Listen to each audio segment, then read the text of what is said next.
BJP রাজ্য সভাপতি সুকান্ত মজুমদারের রোড শো বোলপুরে। আজ 25শে বৈশাখ, রবীন্দ্রনাথ ঠাকুরের জন্মদিন।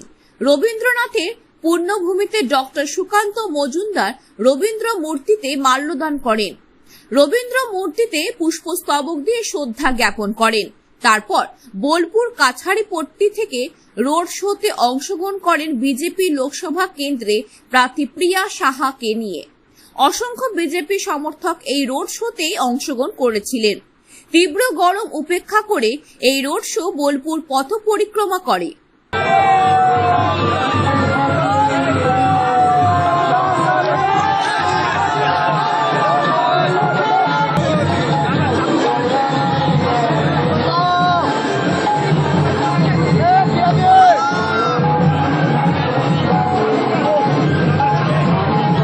যা আপনি বলছেন এটা তৃণমূল কংগ্রেসের প্রোপাগান্ডা এবং তৃণমূল কংগ্রেসের মিথ্যা প্রচার। তৃণমূল কংগ্রেস মিথ্যে বাঙালি সেন্টিমেন্টের রাজনীতি করে এবং ভোটের আগে বাঙালি করে, ভোট পার হয়ে গেলে সেই বাঙালিদেরকে সরিয়ে দিয়ে অসমিয়াদের, কখনো গোয়ার লোকেদেরকে রাজ্যসভার সাংসদ বানায়।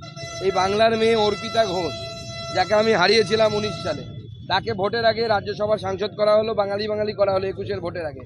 যেই 21-এর ভোট পার হয়ে গেল, তাকে সরিয়ে দিয়ে একটি অহমিয়া মেয়েকে নিয়ে এসে তার জায়গায় বসিয়ে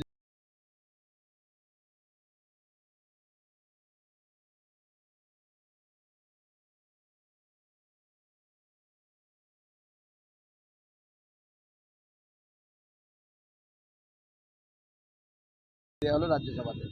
গোয়া থেকে প্রাক্তন কংগ্রেসের নেতা, তাকে তুলে এনে রাজ্যসভার সাংসদ করা হলো। অর্থাৎ মমতা বন্দ্যোপাধ্যায়ের বাঙালি সেন্টিমেন্ট হচ্ছে পুরোটাই ভোট ব্যবসার জন্য বাঙালি সেন্টিমেন্ট।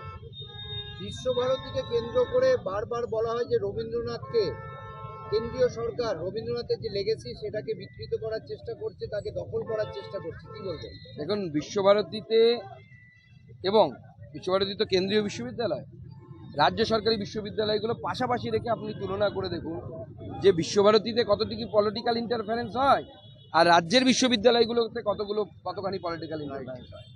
সুকান্ত মজুমদার কবার বিশ্বভারতীতে আসেন আর ওখানে গিয়ে ভিসি, রেজিস্ট্রার এদের সাথে দেখা করেন, নানা রকম মিটিং করেন, মাল কামানোর ব্যবস্থা করেন। আর তৃণমূল কংগ্রেসের নেতামন্ত্রীরা কোন বিশ্ববিদ্যালয়কে ব্যবহার করেন।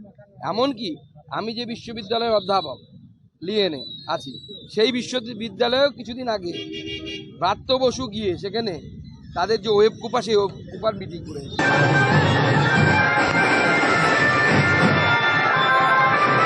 বীরভূম থেকে কাজী আমরুল ইসলামের রিপোর্ট, আনন্দ বার্তা।